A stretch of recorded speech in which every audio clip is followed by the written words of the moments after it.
یا کہیں اور چلے گئے تو اس کے بعد آ کے جو ہے وہ اس کا پاسپورٹ لگایا ساتھ اور یہ لگایا کہ جی میں ملک سے باہر تھا اور میری پراپرٹی کے اوپر قبضہ ہو گیا, لہٰذا یہ کہ مجھے قبضہ. اچھا ناصر صاحب, اس قانون کی جو باریکیاں اس پر بھی ساتھ ساتھ بات کرتے ہیں تاکہ وضاحت ہو جائے, کیونکہ کسی قانون کی بات سمجھانا بڑا مشکل ہوتا ہے.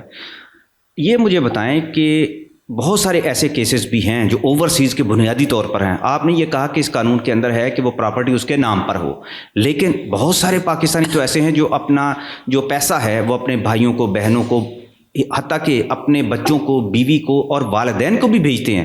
دوست رشتہ دار تو الگ ہو گئے نا, لیکن وہ اس لیے بھیجتے رہیں کہ آپ کوئی گھر خرید لیں, گھر بنا لیں, جن لوگوں کے گھر نہیں ہوتے زمین خرید لیں, پلازا بنا لیں, کچھ بھی کر لیں, لیکن وہ تو ان کے نام نہیں ہوتی, پیسہ ان کا ہوتا ہے. دیکھیں وہ انٹرٹین ہوں گے اس قانون کی نظر میں تو مشتری ہوشیار بادشاہی کو کہا جائے گا کہ اگر وہ پراپرٹی آپ کے نام ہے اور آپ جو ہے اوورسیز پاکستانی ہیں تو پھر آپ اس کورٹ میں جا سکتے ہیں. ادروائز پیسہ اگر آپ کا ہے لیکن پراپرٹی آپ کے نام نہیں ہے تو پھر. لیکن بہت سارے کیسز تو آپ نے دیکھا بھی ہے کہ لوگ آ کے پھر وہ شہادت دیتے ہیں اس کی کہ دیکھیں میں اتنی ریمیٹنس بھیجتا رہا ہوں اور اس کا مقصد یہ تھا. وہ بھی تو فراڈ ان کے ساتھ ہوتا ہے. وہ اس ایک بات ہے اس میں نہیں, وہ نہیں جائے گا. دیکھیں وہ اس میں کلیئر لکھا ہوا ہے کہ آپ اوورسیز ہیں تو آپ کو ڈسکرائب کر دیا گیا ہے کہ آپ کس طرح سے اوورسیز اپنے لمیٹیشن آ گئی نا, پھر لمیٹیشن آ گئی. اور اگر یہ کہ پراپرٹی آپ کے نام ہے تو پھر آپ کیس فائل کر سکتے ہیں. اگر آپ نے پراپرٹی پیسہ آپ نے بھیجا ہے اور پراپرٹی کسی اور کے نام ہے جو کہ اوورسیز پاکستانی نہیں ہے تو آپ اس میں کورٹ میں نہیں جا سکتے, آپ پٹیشن میں نہیں جا سکتے. تو یہ تو بڑی کلیئر بات ہے. نہیں اوورسیز پاکستانی ہی ہے لیکن پیسہ اس کا ہے. میں گزارش کر رہا ہوں, میں وہی کہہ رہا ہوں کہ اگر اس کا پیسہ ہے اور پراپرٹی کسی اور کے نام ہے تو وہ نہیں اس میں فائل نہیں کر سکتا. یہ قانون کی. اچھا جس کی پراپرٹی ہے اس کے نام ہے لیکن اس پر قبضہ ہو گیا ہے, اس نے رینٹ کے لیے دی تھی یا کسی عزیز کو ویسے رہنے کے لیے دی تھی یا کسی نے فیک ڈاکومنٹس کے ذریعے سے اس کو ہتھیا لیا ہے, لیکن اصل میں بونافائیڈ پرچیزر وہی ہے, اوورسیز پاکستانی ہے. اب وہ اپنا کیس کیسے لے کر اس کورٹ کی طرف جائے گا؟ پروسیجر کیا ہوگا اس کا؟ پروسیجر یہ ہے کہ وہ دو طریقے ہیں. ایک تو طریقہ یہ ہے کہ وہ اپنے کونسل کے ذریعے جو ہے وہ کیس فائل کرے گا ان دا سیشن کورٹ, یعنی وکیل کے ذریعے. ہاں, پورے پنجاب میں یہ جو کورٹس ہیں یہ کام کر رہی ہیں. تو وہ وکیل کے ذریعے جو ہے نا کیس فائل کرے گا. کیس جب وہ فائل کرے گا تو اس کے بعد اس کے ساتھ 3 سے 4 چیزیں جو ہے نا اس نے مسٹ جو ہے وہ لگانی ہیں. ایک تو آنرشپ کا پروف جو ہے نا اس نے وہ لگانا ہے. دوسرا اس نے پروف, جیسے ہم پہلے بات کی کہ پروف یہ لگانا ہے کہ میں اوورسیز پاکستانی ہوں. اور تیسری چیز یہ رہی کہ control of the property, control کس کے کنٹرول میں وہ پراپرٹی ہے. ایک چیز یہ آ جائے گی. دوسرا چیز یہ آ جائے گی کہ وہ جو بندہ ہے جس کے پاس وہ پراپرٹی ہے, مارکیٹ ویلیو اس پراپرٹی کی کیا ہے. اور سیکنڈ جو ہے 4تھ نمبر پہ جب ہم چلے جائیں گے تو 4تھ نمبر پہ آپ نے یہ دیکھنا ہے کہ وہ جو بندہ ہے وہ اس نے کس پرپز کے لیے اس کو استعمال کر رہا ہے.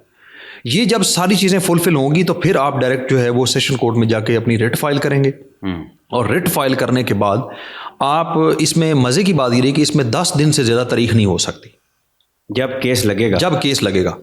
تو اس کے بعد جو نوٹس طلبانا ہے وہ اگر ہو جاتا ہے, نوٹس آپ کی چسپاندگی ہوگی آپ کے دروازے کے اوپر, جو بھی مدعا ہے ڈیفینڈنٹ جو ہے. ہماری کورٹس میں تو بہت سارے یک طرفہ کیس جیسے ہو جاتے ہیں, فیصلے ہو جاتے ہیں کہ جی ہم نے تو نوٹس بھی ان کو بھجوائے لیکن وہ پہنچتے نہیں ہیں. نوٹس آپ کو اچھی طرح پتہ ہے کسی کا ایڈریس جو ہوتا ہے وہ فیک ہوتا ہے یا پھر کچھ اور چکر چلا لیا جاتا ہے. اب اس میں نا تھوڑی سی تبدیلی آ گئی ہے. ایک تو یہ ہے کہ جب آپ نے نوٹس کروانا ہے نا, طلبانہ کروانا ہے یا ADTCS کروانا ہے تو اس کا باقاعدہ ٹریکنگ ہے. وہ ٹریکنگ آپ کو پتہ چلے گی کہ یہ ٹریک ریکارڈ ہوگا اس کا کہ وہ وہاں تک پہنچا یا نہیں پہنچا. وہ کہاں سے ٹریکنگ دیکھے گا؟ وہ جو ویب سائٹ سے جو جس کمپنی کے ذریعے آپ نے وہ کوریئر کروانا ہے وہ اس کی ٹریکنگ ID جو ہے وہ آپ کے پاس ہوگی. آپ اس کو دیکھ سکتے ہیں کہ یہ ٹریکنگ اس کی ہوئی ہے یا نہیں ہوئی. دوسری اس میں چیز اب یہ آ گئی ہے کہ فیک لٹیگیشن جو ہے وہ ختم کر دی ہے کورٹس نے, کیونکہ اب وہاں پہ جس نے بھی کیس فائل کرنا ہے نا وہ وہاں پہ بنفس نفیس خود وہاں پہ جائے گا. بایو میٹرک ہوگی تو کیس فائل ہوگا, ادروائز کیس فائل ہی نہیں. ایک بندہ امریکہ میں بیٹھا ہوا ہے, کیس اگر کرنا چاہتا ہے وہ 2 طریقے ہیں. وہ فائلنگ کر سکتا ہے, وہ اپنی جو ہے کورٹ کی ویب سائٹ کے ذریعے جو ہے وہ کورٹ فائل کر سکتا ہے, لیکن اس کا ضروری یہ ہے کہ یہاں پہ اس کا کونسل ہو جو یہاں سے اس کا کیس کنٹیسٹ کرے گا. دوسرا اس کا طریقہ کار یہ ہے کہ وہ اٹارنی کے ذریعے فائل کر سکتا ہے. اٹارنی جو ہے وہ تھرو ایمبیسی آئے گی اور یہاں پہ اس کا کوئی رشتہ دار ہے, بیٹا ہے, بھائی ہے, بہن ہے, بیٹی ہے, والدہ ہے, جس کے ذریعے بھی وہ کرنا چاہے, جس کو اٹارنی دینا چاہے وہ اٹارنی دے کے تو وہ کیس فائل کر سکتا ہے. اس کا طریقہ کار جو ہے وہ بھی قانون نے وضع کر دی ہے. اور اس کے علاوہ جو ہے جیسے ہم نے یہ کہا کہ جو ہے وہ 10 دن سے زیادہ تاریخ نہیں ہے. اور اگر کوئی بندہ, ہم یہ ڈسکس کر رہے تھے کہ نوٹس اس کو ملتا ہے یا نہیں ملتا اور وہ کورٹ میں اپیئر نہیں ہوتا, تو اس کے لیے بھی ایک قانون نے جو ہے اس میں بڑا خوبصورت پہلو دیا ہے کہ اس کو 2 طریقوں کا موقع دیا جائے گا. 2 طریقوں کے بعد اگر وہ نہیں آتا تو کورٹ ایکس پارٹی ڈگری کر دے گی, اور ایکس پارٹی ڈگری ہونے کے بعد اگر اس کو پتہ چلتا ہے اور یا وہ ولفلی جو ہے وہ نہیں آ رہا اور وہ اس کے بعد آئے گا, مدعا علیہ کی بات کریں, مدعا علیہ کی بات کروں, تو اس کو لیو ٹو ڈیفینڈ ملے گی, لیکن وہ صرف اور صرف اس کا ٹائم بھی 15 دن کا ہے. 15 دن کے اندر اندر کورٹ نے اس کو ڈیسائیڈ کرنا ہے, آئدر وے اس کے حق میں کرے یا اس کے مخالفت میں کرے, وہ 15 دن کے اندر ڈیسائیڈ ہوگی. اور اس کے بعد کچھ لوگ یہ کرتے ہیں کہ جی سیشن کورٹ میں کیس چل رہا ہے تو آپ جا کے ہائی کورٹ سے اسٹے لے لیں. اگر وہ ہائی کورٹ سے اسٹے لینے میں کامیاب ہو جاتا ہے تو اس کے 2 ماہ کا ٹائم ہوگا, 2 ماہ کے اندر اندر وہ خود بخود جو ہے اس کا اسٹے خارج ہو جائے گا, وہ لمبا اس کو اسٹے نہیں چلا سکے گا. اور اس کے بعد یہ ہے کہ 3 ماہ کے اندر کیونکہ فیصلہ کرنا ہے کورٹ نے, تو شہادت میں, اب شہادت جو ہوتی ہے وہ آپ کو پتہ ہے مین چیز ہوتی ہے کورٹ کا جو ہے وہ ڈیو پروسیس آف لا بھی یہی ہے, قانون کی منشا بھی یہی ہے کہ جو ہے no one can hurt condemn without hurt, کہ آپ نے کسی کو سنے بغیر اس کو کنڈیم نہیں کر سکتے, آپ اس کو برا نہیں کہہ سکتے, آپ اس کو جھوٹا نہیں کہہ سکتے, یہ قانون کی منشا ہے. آپ نے جب یہ کر دیا اور وہ بندہ جو ہے وہ اس کو جب کورٹ نے سن لیا, تو یہاں پہ اب طریقہ کار کیا چلتا ہے کہ جی ایویڈنس جو ہے وہ ہم یہ کہتے ہیں جی گواہ بیمار ہو گیا ہے, وہ ہاسپٹل میں ہے, اس کی فوتگی ہو گئی ہے, وہ کراچی میں چلا گیا ہے, وہ جاب کرتا ہے فلاں جگہ پہ. سول کیسز میں اکثر ہوتا ہے, سول کیسز میں یہی ہوتا ہے, اسی وجہ. اب اس کا جو ہے نا طریقہ کار قانون نے اس اسپیشل لا کے انڈر اور اسپیشل کورٹ میں یہ بڑا جو ہے مفید بھی ہے اور یہ بہترین جو ہے وہ لا ہے کہ آپ اس کا ویڈیو ایویڈنس لے سکتے, ویڈیو کال پہ, اسکائپ پہ, کسی بھی طرح سے کورٹ کی جو بھی وہ کورٹ کی منشا ہوگی اس طرح سے وہ ویڈیو پہ آ کے اپنی ایویڈنس دے سکتا ہے. اور اگر وہ نہیں دیتا تو 2 طریقوں سے زیادہ تاریخ نہیں ملے گی اس کو, جو ہے وہ آپ ایڈجرنمنٹ جو ہے وہ کھیلتے رہتے تھے کہ جی ایک تاریخ آ گئی اس کے بعد کوئی اپلیکیشن آ گئی, یہ نہیں ہو سکتا. یہ جو گواہ کی بات کر رہے ہیں, شہادت کے لیے بات کر رہے ہیں, یہ جو بندہ کیس فائل کرے گا اس کی بات کر رہے ہیں یا مدعا علیہ کی بات؟ دونوں کے گواہ جو ہیں وہ 2 طریقوں پہ اگر نہیں پیش ہوں گے تو تیسری دفعہ اس کا رائٹ کلوز کر کے اس کے خلاف اس نے بندے نے اپنے ڈاکومنٹس دے دیے سارے کے سارے, اس کے ساتھ اس کو گواہ کیوں ضروری ہوتا ہے؟ جی ضروری ہوتا ہے. گواہ جو ہے وہ قانون شہادت میں 2 گواہ آپ نے لازمی پیش کرنے ہوتے ہیں جو آپ کے حق میں آ کے یہ کہہ سکیں کہ جی ہاں یہ بندہ جو ہے جو اس نے دعویٰ کیا ہے یہ ٹھیک ہے یا یہ غلط ہے. 2 چیزیں جو ہیں وہ 2 گواہ تو آپ نے پیش کرنے. اچھا, اس میں ناصر چوہان صاحب یہ بھی تو ہو سکتا ہے کہ جب یہ کیس لگے گا اسپیشل کورٹ کے اندر, اسی دوران مدعا علیہ جو ہے جس کے خلاف یہ کیس کیا جا رہا ہے, جس سے قبضہ آپ نے لینا ہے, اپنی پراپرٹی واپس لینی ہے, وہ اسی دوران وہ پراپرٹی بیچ دے یا کسی کو رینٹ آؤٹ کر دے, وہ نہیں کر سکتا. اس میں کورٹ کے پاس یہ پارز ہیں کہ اگر جب اس کے پاس یہ پٹیشن آتی ہے, جب اس کے پاس یہ کیس فائل ہو جائے گا تو وہ آٹومیٹیکلی اس کے اوپر جو ہے وہ آرڈر پاس کر سکتی ہے کہ اس کو آپ ایلینیٹ نہیں کر سکتے, آپ اس کو رینٹ آؤٹ نہیں کر سکتے, آپ اس کی سیل پرچیز نہیں کر سکتے, آپ اس کی آنرشپ تبدیل نہیں کر سکتے. اور اس کام کے لیے آپ خود بھی اپلیکیشن دے سکتے ہیں اور کورٹ خود بھی اپنی اختیارات استعمال کرتے ہوئے بھی آرڈر پاس کر سکتی ہے. تو یہ جو باب ہے اس میں یہ بھی کلوز کر دیا گیا کہ ایسی چیزیں اب نہیں ہو سکیں گی. آپ نے جو ہے وہ کیس فائل کیا تو اس کے بعد جو ہے وہ آپ اس کو ایلینیشن اس کی نہیں ہو سکتی. اچھا, اس میں سیکشن 6 کا بڑا ذکر کیا گیا. سیکشن 6 جو ہے نا اس کا سب سیکشن 1 جو ہے اس کی بڑی جو ہے وہ دھوم ہے اس لا میں. وہ یہ کہ اس کے ذریعے آپ نے کیس فائل کرنا ہے, کیس فائل کرنا ہے, کیس میں آپ نے جو ہے وہ اپنا کیس بنانا ہے, اس کے بعد آپ نے اپنے آپ کو جو ہے وہ بونافائڈ پرچیزر جو ہے وہ ثابت کرنا ہے. اس کے بعد آپ نے یہ ثابت کرنا ہے کہ میری جگہ جو ہے فلاں بندہ اس کے اوپر قابض ہے, اور یہ بھی آپ نے ثابت کرنا ہے کہ جی میں اوورسیز پاکستانی کی ڈیفینیشن کے اوپر میں پورا اترتا ہوں. اور اس کے بعد جو ہے وہ کورٹ نے جو ہے اس سیکشن کے ذریعے جو ہے وہ اس کی پروسیڈنگز چلانی ہے. تو اس لیے جو یہ سیکشن ہے یہ بڑا اسٹرانگ سیکشن ہے, اور اس کا سب سیکشن 1 اگر آپ پڑھیں تو اس میں جو ہے نا بہت سارے اختیارات ہیں کورٹ کے پاس بھی اور مدعی کے پاس بھی. اور ہاں, اگر کوئی مدعا علیہ ڈیفینڈنٹ جو ہے وہ یہ سمجھتا ہے کہ یہ جو کیس فائل کیا گیا یہ غلط ہے تو اسی طرح سے ہی اس کو بھی ڈیفینڈ کرے گا قانون. اچھا, مجھے آپ ایک اور بات بتائیں ذرا. ہمارے ہاں تو آپ کو پتہ ہے جو قبضہ گروپ ہے بڑے شاطر قسم کے لوگ ہوتے ہیں اور قانون کو وکیلوں سے بھی زیادہ سمجھتے ہیں. بہت سارے ایسے لوگ ہیں, اگر کسی نے کسی کی پراپرٹی پر قبضہ کر لیا تھا, غلط طریقے سے اس پر قبضہ کیا یا اپنے ڈاکومنٹس اپنے نام کروا لیے, لیکن وہ بھی اوورسیز ہے, وہ بھی بیرون ملک چلا گیا ہے, اب اسی قانون کا اگر وہ فائدہ اٹھانا چاہتا ہے تو اگلے 7-8 مہینے تک وہ رہتا ہے, بیرون ملک رہتا ہے, واپس آتا ہے, آگے کیس کر دیتا ہے کہ میں ہی اس کا مالک ہوں.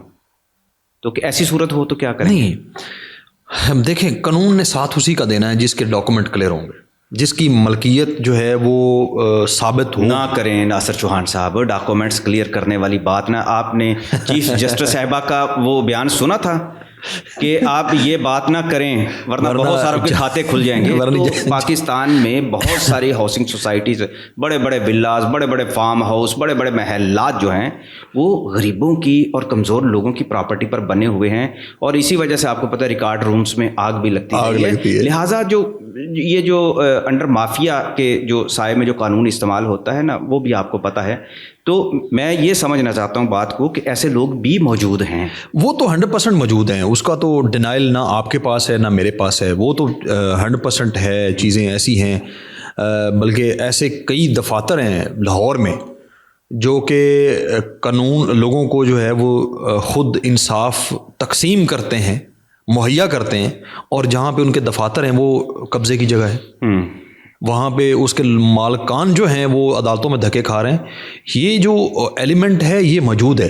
لیکن ہم کیونکہ بات کر رہے ہیں اس ٹائم پہ اس کی اسپیشل لا کی جو اوورسیز پاکستانیز کو ڈیل کرتا ہے. میں تو امکانات کی بات کر رہا ہوں نا. ہم یہ وہاں پر سائل 100% ٹھیک ہے، جو قبضہ مافیا ہے وہ خود بھی سائل کے طور پہ جا سکتا ہے. لیکن اگر وہ ثابت ہو جائے، اس کو سزا ہو سکے. بالکل. اس میں دیکھیں، اگر وہ ثابت اپنے آپ کو نہ کر سکا تو پھر جو ہے وہ آپ کے کورٹ کے پاس یہ اختیار ہے کہ وہ آپ کے اوپر کاسٹ جو ہے وہ لگا سکتی ہے، فائن امپوز کر سکتی ہے، اور آپ کو جو ہے وہ باقاعدہ طور پہ نشان عبرت بنا سکتی ہے کہ آپ نے جو کورٹ کا ٹائم ہے وہ ویسٹ کیا ہے، اور آپ نے جو ہمارے پاس. اچھا ناصر چوہان صاحب، ایک اور مسئلہ بھی بڑا آتا ہے. بہت سارے اوورسیز پاکستانی پوچھتے ہیں، ڈرتے بہت زیادہ ہیں. واقعات ایسے سناتے ہیں جو میں اس موقع پر نہیں سنا سکتا، لیکن مدعا یہ ہے میرا کہ وہ پوچھتے ہیں جی وکیل ہم کیسا کریں، کس پر ہم ٹرسٹ کریں، ٹرسٹ وردی بندہ جو ہے وہ کیسے تلاش کریں. سر اس میں نا دیکھیں، ایک تو یہ چیز ہوتی ہے کہ بعض اوقات جو اوورسیز کو کیا مشورہ، اوورسیز کو میں مشورہ یہ دوں گا کہ وہ بالکل اپنی چھان بین کر کے جو ہے وہ وکیل اپنا کریں، اور وہ وکیل کریں جو کریڈیبل ہو، وہ وکیل کریں جو کمپیٹنٹ ہو، وہ وکیل کریں جس کو قانون آتا ہو. نہ کہ کیسے وہ پہچانے گا؟ نہیں، وہ ان کی جو بھی بندہ یہ ریسرچ کر رہا ہوتا ہے نا اس کو پتہ چل جاتا ہے. وہ آپ کو گفتگو کر کے پتہ چل جاتا ہے، آپ کو اس کی گفتگو سن کے پتہ چل جاتا ہے، آپ کو اس کے کام کی جو ہے وہ دھوم نظر آ جاتی ہے کہ وہ کس طرح کا ہے، وہ کام کرنے والا ہے یا وہ کام نہیں کرنے والا. تو میرا خیال ہے یہ تو جو ہے وہ ان کے لیے آسانی ہے، اور وہ مارکیٹ بھری پڑی ہے، وہ چوز کرنا یہ جو ہے کوئی مشکل کام نہیں ہے. اور جو کام والا بندہ ہوتا ہے اس کا مزاج ہی بالکل ڈفرینٹ ہوتا ہے، اور جو کام نہیں کرنے والا ہوتا ہے اس کا مزاج بھی ڈفرینٹ ہوتا ہے. وہ پھر چاہے آپ اس کی کسی دھوم کسی اور طریقے سے ہوگی، لیکن یہ کہ وہ پتہ چل جاتا ہے. کام والا بندہ جو ہے وہ پہچانا جاتا ہے اپنے کام سے، اور کام جو کرنے والا ہوتا ہے اس کا نام، مقام، جگہ وہ ایک مختلف جگہ ہوتی ہے. اچھا یہاں پر ایک اور بات بھی بتا دیں کہ اس سے پہلے بھی تو یہ جو کیس چلتے رہے ہیں تو وہ سول کورٹس میں چلتے رہے ہیں. سر وہ سول کورٹس کا اب وہ نہیں چلیں گے. سول کورٹ کا اختیار ہی ختم کر دیا گیا. سول کورٹ کی جتنی پاس تھیں وہ سیشن جج کو دے دی گئی. اب سیشن جج جو ہے وہ ایز اے اسپیشل جج جو ہیں وہ اس کے اوپر کام کریں گے، اور وہی جو ہے وہ اس کا ٹرائل کریں گے، اور وہی جو ہے اس کو لے کے چلیں گے. اور یہ میں سمجھتا ہوں یہ بہت اچھی بات ہے. سول کورٹ سے ذرا لوگ جو ہے وہ وہاں پہ تاریخیں لمبی پڑتی ہیں، ایک یہ کہ کام بہت ہوتا ہے، لوڈ آف ورک جو ہے وہ بہت زیادہ ہے. مطلب ایک ہی کاز لسٹ میں آپ دیکھتے ہیں کہ 250-300 کیس لگے ہوئے ہیں. تو جج صاحب بھی تو ایک آخری انسان ہے نا، وہ کتنے کام کر سکتے ہیں؟ 10 کیس کر سکتے ہیں، 20 کر سکتے ہیں. یہاں پہ آپ کو پتہ ہے فیصلہ ہو جاتا ہے، وہ 10 دن فیصلے کی کاپی نہیں آتی، اس لیے کہ وہ بیچارے کیا کریں. اچھا ناصر چوہان صاحب، یہاں پر ایک بڑا اہم سوال ہے. فیصلہ ہو گیا، اوورسیز پاکستانی کے حق میں ہو گیا، بیرون ملک بیٹھا ہے، قبضہ کیسے لے گا؟ سر وہ اس کی ایگزیکیوشن فائل کریں گے. ایگزیکیوشن جب فائل ہو جائے گی تو اس کے اوپر جو کورٹ ہے وہ آپ کو باقاعدہ جو ہے بیلف دے گی ساتھ، اور بیلف کے پاس بعد جو ہے وہ آپ اپلیکیشن اسی کورٹ میں دے سکتے ہیں کہ متعلقہ تھانے کو انسٹرکشنز دیں کہ ایس ایچ او ہمارے ساتھ جائے. ایس ایچ او پھر ساتھ جاتا ہے، اور اس کے بعد بیلف ہوتا ہے. بیلف جا کے اپنی پوری کارروائی لکھتا ہے، وہ قبضہ ہینڈ اوور کرتا ہے، وہ اپنے تالے لگاتا ہے، مالک کے حوالے کرتا ہے، اس کی تصویریں بناتا ہے، اور وہ کورٹ میں جا کے رپورٹ سبمٹ کرتے ہیں. ایک بڑی کمپریہنسو رپورٹ بناتے ہیں کہ اس پہ کتنا ٹائم لگ جاتا ہے؟ اس کے اوپر جو ہے وہ 15 دن کا ٹائم.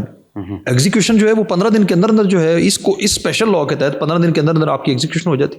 آپ کو قبضہ جو ہے وہ کورٹ دلوا دیتی. اس میں تو کوئی دوسری بات ہی نہیں. یہ تو بہت اچھی، میں کہتا ہوں کہ قانون کی بات ہے. اگر اس طرح اوورسیز پاکستانی کو اپنی ساری زندگی کی کمائی ہے جو گھر کی صورت میں وہ دیکھنا چاہتا ہے, آسودگی کی صورت میں دیکھنا چاہتا ہے, اگر اس کو 90 دن کے اندر اندر یہ انصاف مل جاتا ہے تو اس سے زیادہ اس کا اعتماد کیسے بڑھ سکتا ہے؟ بہت یہ کمال کا لا ہے, اس کو بہت ہمیں بہت اپریشیٹ شکریہ کرنا ناصر چاہیے. چوہان صاحب. Thank you sir, thank you.